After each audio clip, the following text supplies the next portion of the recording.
Olá, paz e bem. Eu gostaria de falar um pouquinho com você a respeito do celibato. Este assunto será desdobrado em 6 pontos. São eles: primeiro, celibato como estado de vida. Segundo, a história do celibato. Terceiro, santos celibatários. Quarto, direção espiritual. Quinto, papéis do celibato. Sexto, desafios. O primeiro ponto se refere à própria definição. O que é um celibatário? É alguém que escolhe voluntariamente não casar-se para servir a Deus. Portanto, dentro deste primeiro ponto, nós temos o celibato é um estado, não uma fase.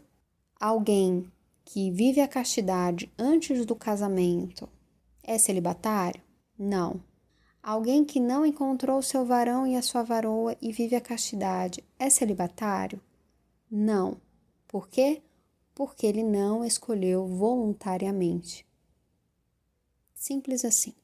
O segundo ponto é: existem alguns grupos que afirmam que o celibato é um estado que promove a melhor execução de uma vocação ou de uma profissão. Não. O celibato, ele é um chamado em si, não um facilitador, um trampolim para se viver uma profissão ou uma vocação. É um chamado em si para melhor vivenciar o ser cristão e o trabalho, o serviço a Deus. Portanto, é uma escolha consciente, voluntária. Pode passar um trem bonito, 2 trens bonitos, 3 trens bonitos, e a pessoa diz: vai com Deus e a Santa Virgem. Segundo ponto, história do celibato. Para falar com você a respeito disso, vamos lá para a época do paganismo. Na Grécia Antiga, na Roma Antiga também, é importante a gente lembrar que não existia a percepção, o entendimento de pessoa, de individualidade. Não existia nenhuma definição do que era uma pessoa. Ela estava sempre ligada a um grupo ou à sua família e, portanto, ao seu status e à sua nobreza. O que fazia com que nós não tivéssemos uma percepção dessa questão voluntária e autônoma característica do celibato. O que nós temos mais parecido no paganismo é a vivência das vestais, por exemplo, que eram sacerdotisas de um templo dedicado à deusa Vesta. Só que elas entravam ali com 3 anos e saíam com mais de 30 anos. Não era uma escolha voluntária, assim como em outros templos dedicados a outras deusas e deuses também não era voluntário. Portanto, a situação de um leigo e leiga celibatário e a realidade vivenciada na época pagã não são a mesma coisa, justamente por conta desse abraçar voluntário. Depois, nós andamos um pouquinho mais e caímos no primeiro século da Igreja. Nos primeiros séculos da Igreja, começaram a surgir, obviamente, a ação evangelizadora dos apóstolos e depois dos cristãos que eram convertidos, e dentre estes cristãos, convertidos inclusive do paganismo, começou a surgir um grupo de pessoas que escolhia voluntariamente o celibato. Veja, nós estamos numa época em que não existia a realidade que nós temos hoje de comunidades e mosteiros. Não existia.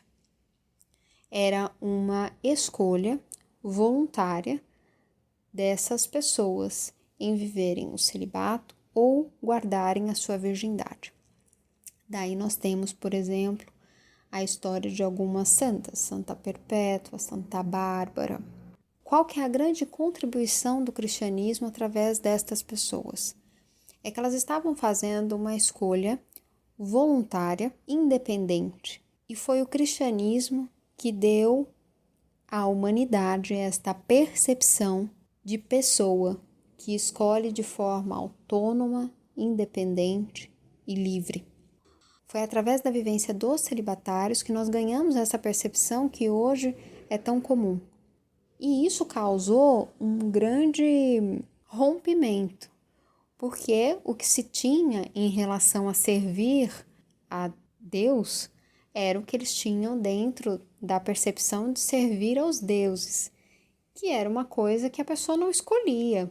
Mas esses jovens, na sua própria existência, estavam abrindo uma outra forma de vivenciar a sua própria pessoalidade, a sua individualidade.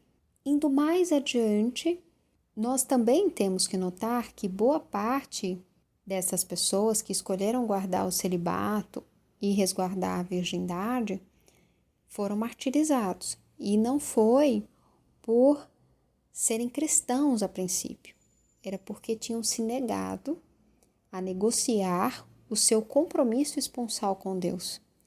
O sangue dos mártires dos primeiros séculos são sangue de pessoas que tinham decidido voluntariamente a manter-se no seu compromisso esponsal e por isso foram martirizados. Indo mais adiante, nós temos a vivência dos padres do deserto, das madres do deserto. Nós também temos algumas casas que eram chamadas de casas de virgens, mas você poderá notar a existência dessas casas, por exemplo, na biografia de Santo Antão. Todas essas realidades de alguém vivenciando na sua casa, na casa das virgens, no deserto e depois nos primeiros mosteiros, eram realidades concomitantes que progressivamente foram se tornando mais comuns os mosteiros, mas ainda existiam os eremitas e algumas moças e rapazes que viviam nas suas casas, nas suas realidades. É importante a gente notar que o prisma foi todo colocado nos mosteiros, mas isso não significa que as outras realidades não existiam. Andando mais um pouquinho, nós temos alguns acontecimentos dentro da Idade Média. Em 1215, começou a surgir alguns grupos com alguma organização em casas que se chamavam beguinários. Eles próprios se chamavam beguinas e begardos. Eles não viviam juntos, obviamente, eram separados. Eram grupos que tinham alguma organização, mas não tinham uma organização tão estabelecida quanto os mosteiros já tinham. Normalmente, um dos membros cedia uma casa e essa pessoa era chamada de a Grande Senhora. E os beguinários, eles eram responsáveis por ações de caridade e de serem eles próprios centros de cultura. Era comum encontrar beguinas que eram poetisas, pintoras, escritoras. Isso era muito comum nos beguinários. Há de se notar também que a regra de clausura para os mosteiros começou a se tornar vigente em 1298. Foi um decreto chamado Periculoso, do Papa Bonifácio VIII, em que ele fez com que os mosteiros tivessem a regra de clausura. Isso significa que antes de 1298, veja bem, não existia a regra de clausura. Os mosteiros e os beguinários não eram diferenciados por um tem pessoas que não saem de lá, o outro pessoas que saem. Não era isso que os diferenciava.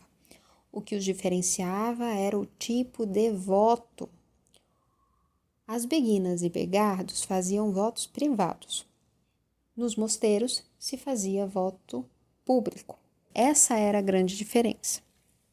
Durante a Idade Média, após a existência dos beguinários, eles começaram a se multiplicar, eram muitos. E o clero, de uma forma geral, parte recebeu bem parte não tão bem. Justamente porque não existia uma hierarquia rígida, como acontecia no mosteiro. Isso causava alguma instabilidade entre algumas pessoas do clero. Muito bem. Mesmo assim, os beguinários continuaram crescendo. Boa parte do serviço de caridade e de cultura era feita pelos beguinários. E como é que elas viviam? Missa diária, leitura espiritual, confissão semanal, as obras de caridade e os seus ofícios comunitários e pessoais. Para quem conhece a dinâmica de um mosteiro, percebe que não é muito diferente. O que aconteceu com os beguinários? Eles surgiram em meados ali da vida de São Tomás, de São Boaventura.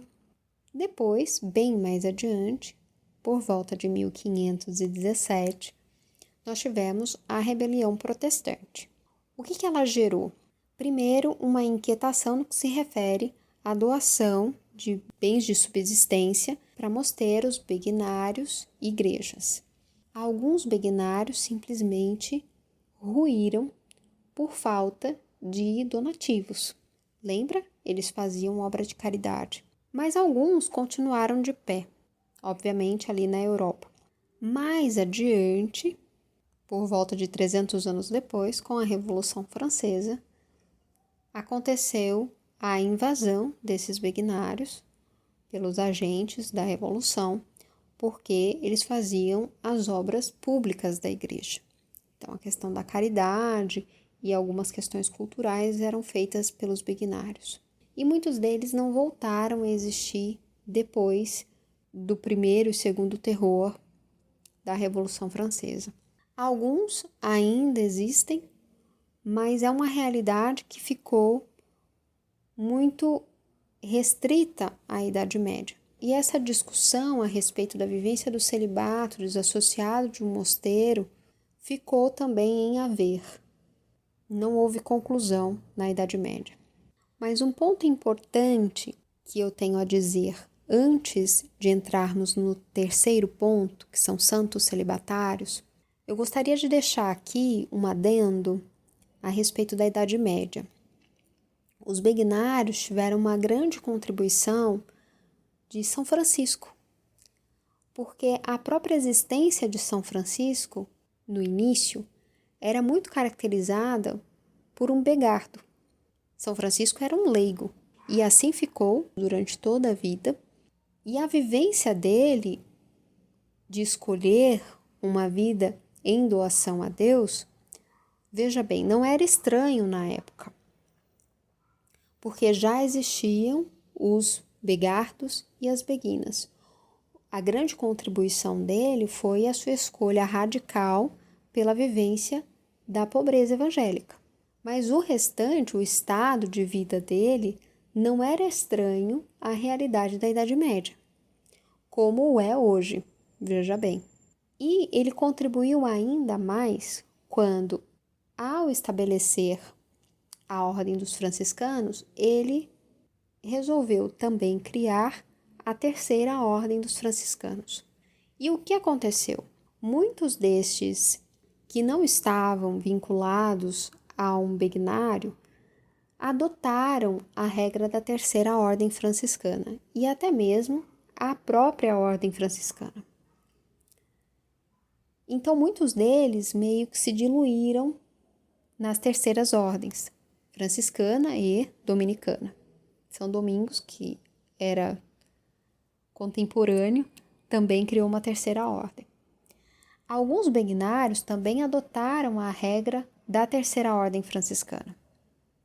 Então, nós temos aqui um dos motivos que também contribui para que haja um certo desconhecimento dessa vocação vivenciada numa realidade que não tem uma ligação estrita com o mosteiro.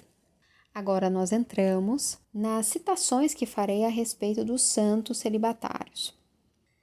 Santa Catarina de Sena, que fez um voto privado aos 7 anos, e pertenceu depois à Ordem Terceira Dominicana.